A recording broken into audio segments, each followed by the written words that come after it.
Hi there, I'm Cheyenne. And I'm Juan. And we are Down with the Dominguezes. Oh my gosh.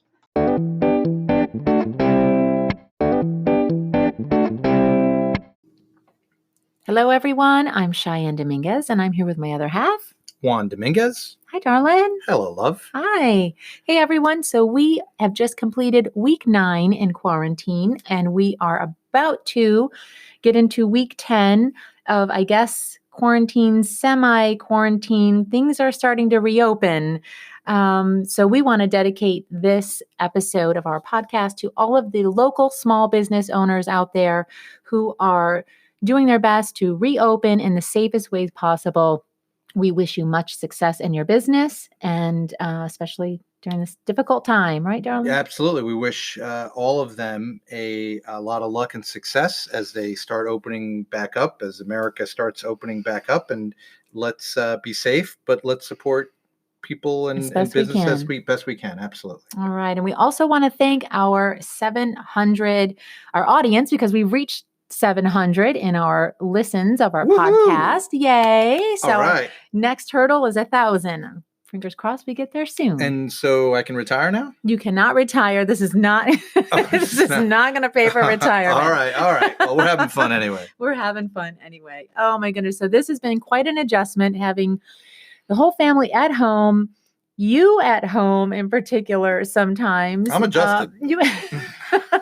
Well, I'm adjusting to having you in my kitchen, actually. And boy, you gave me a little surprise the other day when you went to the refrigerator and you had an explosion. You know, it's unbelievable that, when you open a bottle of orange juice, before you open it, you shake the orange juice because you get all the pulp and whatnot that goes to the bottom. And, I've never in 53 years had to check the lid. You always assume that the lid is closed. And I shook that orange juice, and it was like a sprinkler of orange juice all over the kitchen. It was orange juice everywhere. But I can't understand why before you shake something, like before I shake a bottle of ketchup or mustard or anything, I would always check that the lid is closed, especially when you have 2 kids at home.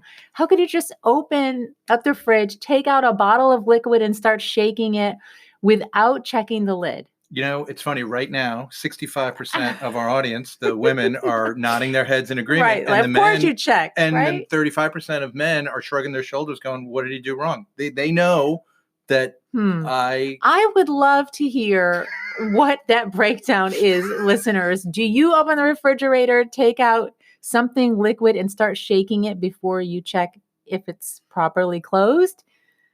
I don't know. But let's just say that you might be in the small minority on this. I was paralyzed in the cleanup effort. Luckily, you were there. My youngest son actually pitched in because he could tell. Floors everywhere. I was like a deer in the headlights. I couldn't move. I didn't know what to do. I just showered. It's disaster. Anyway, very sticky day. Sticky day. Well, the other thing is I've had to get used to being in my kitchen and my pantry because of how you go about like just using everyday things like peanut butter. So I have had to hide jars of peanut butter because my husband has a little problem where he will open a jar of peanut butter.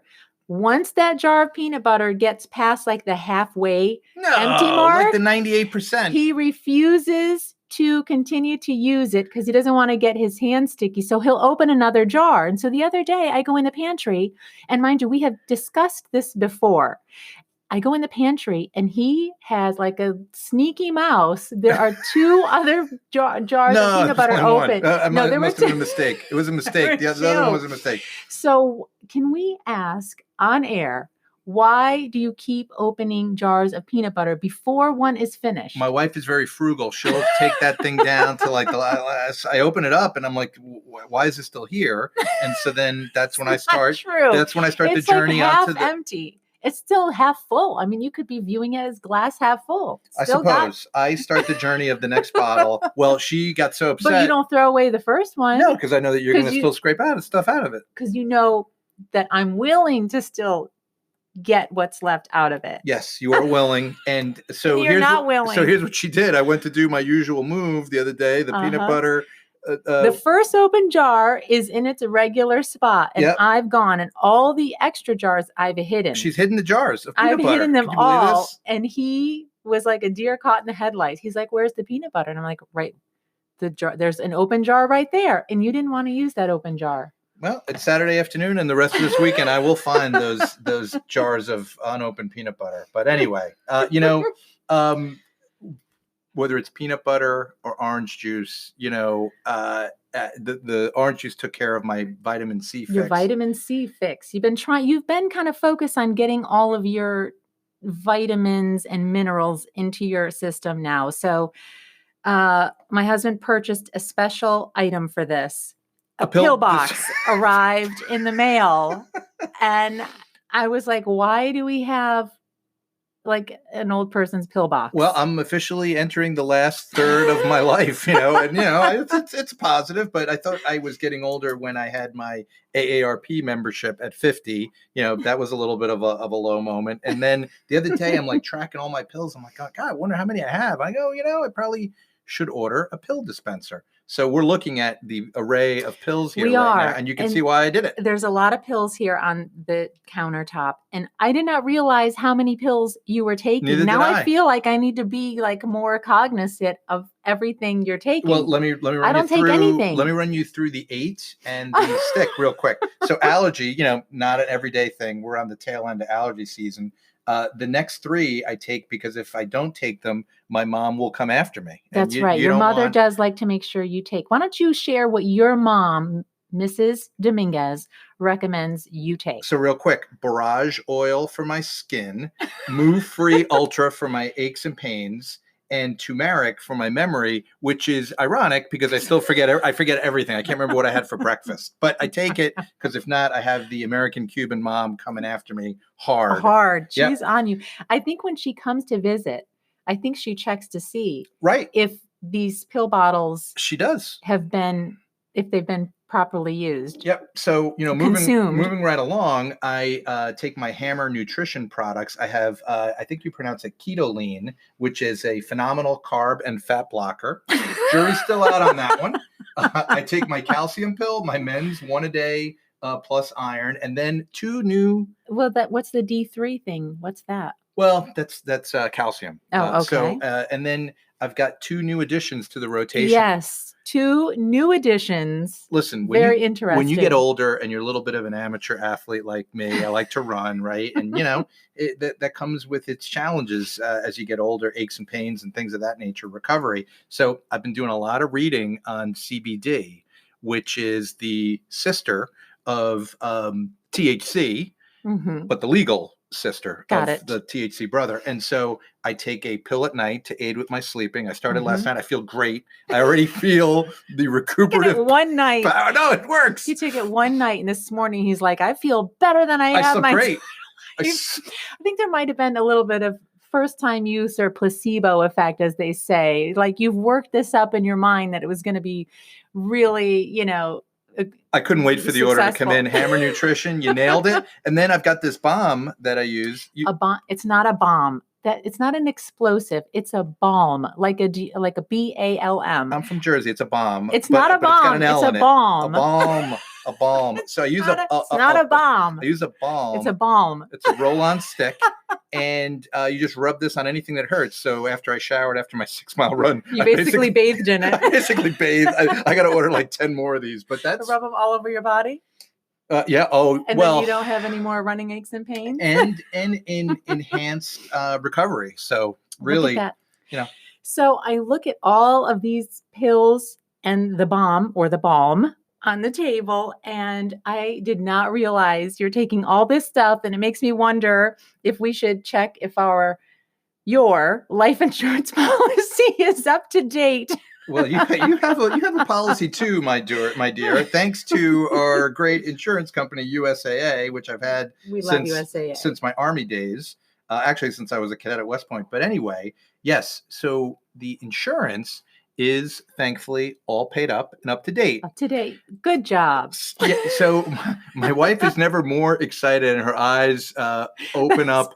I had this uncanny way of opening to full extension when on the second floor and near any open window. Oh, she all of a sudden, and I get this, the hairs in the back of my neck start standing up. So I'm going to push out a window. Anyway, here's I don't know. Here's the good news about the insurance. I don't think it's that much insurance. You'll be taken care of.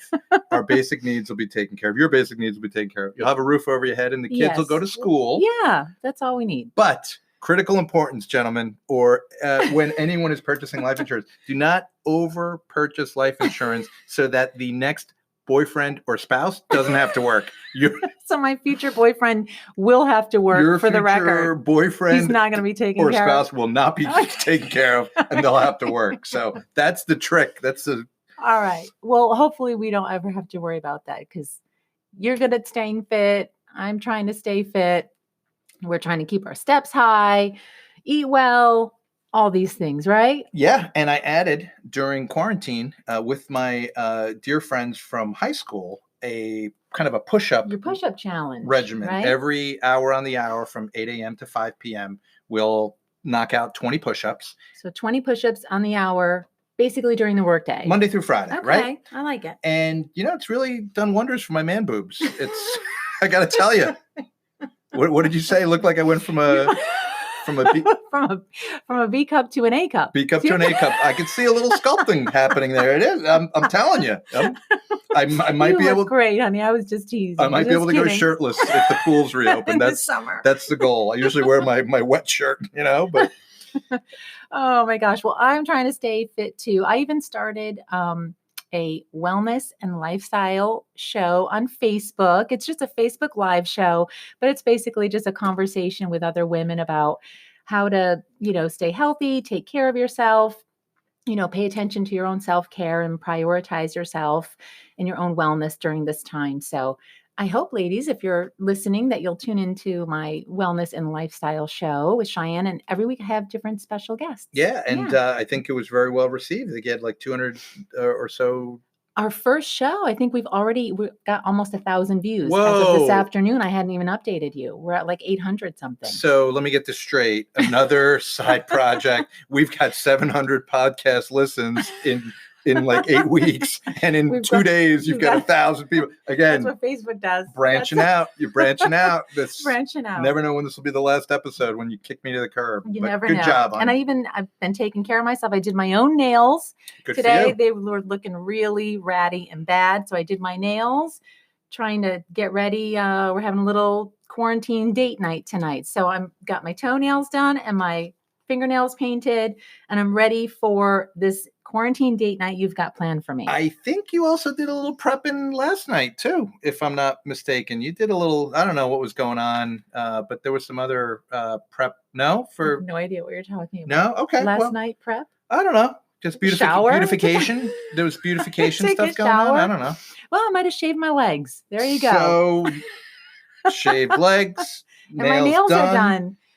And I'm waiting for my date night tonight. Date night's going to be interesting because it's quarantine. We're not going out yet. Mm-hmm. So we purchased a few bottles of Hampton water. Which is a rosé, for those of you who are not familiar with Hampton water. So rosé is a creation by Jon Bon Jovi's son. Mm-hmm. Right. And I guess when they used to go out to the Hamptons, they would drink rosé. And when the kids asked Bon Jovi what he was drinking, he'd say, he and his wife called it Hampton water. Hampton water right. or pink water or Mm-hmm. whatever. So it didn't seem like they were, So they didn't call it alcohol. Okay. Anything to not call it alcohol. Anything to not call it alcohol, right? So Hampton water. So we're going to, you got some Hampton water rosé. Watch a video from wine.com. Yep. So wine.com, I guess, did this like a live tasting online with Jon Bon Jovi and his son and wine.com and kind of talking through. So we're going to have like a little wine and the winemaker. Yeah. Evening. Okay. Yeah, it's from France. So it's very, very European. Very official. Very European, darling. Very European. Well, I can't wait to have my Hampton water and watch Jon Bon Jovi and his son talk with the winemaker. I'm so glad I shaved my legs and did my nails for this. And if all the stars align, and everything works out great, and the kids are strategically asleep and in their rooms, I could kind of hear the backbeat of, I've been really trying, baby, to hold back this feeling for so long. Could get Thank you for crazy. that. Don't get your hopes up, my love. Don't get your hopes up. But I love the serenading. Hey, nothing like a good Marvin Gaye song to get things going. So, oh my gosh, which is a song you wanted to play at our wedding, but I did veto that. The lyrics get a little racier if you know the song, and we didn't know if Cheyenne's dad would appreciate that for our first. I think you wanted that to be our first dance song. Absolutely. It's a great song. It is a great song, but I'm not sure if my dad would have appreciated that. Yeah. So anyway. All right. Great show, honey. Love being with you. Looking forward to date night tonight. We'll let everyone know about all the details. Maybe we'll let you know. Or not. All right, everyone. Thank you so much for listening to another episode of Down with the Dominguezes.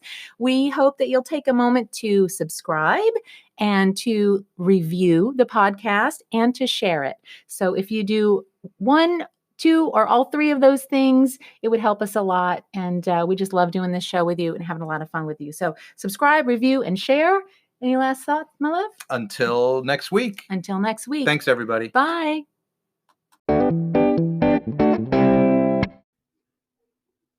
If you've enjoyed Down with the Dominguezes, it would mean so much to us if you'd leave a review and share it with a friend. Thanks, everyone.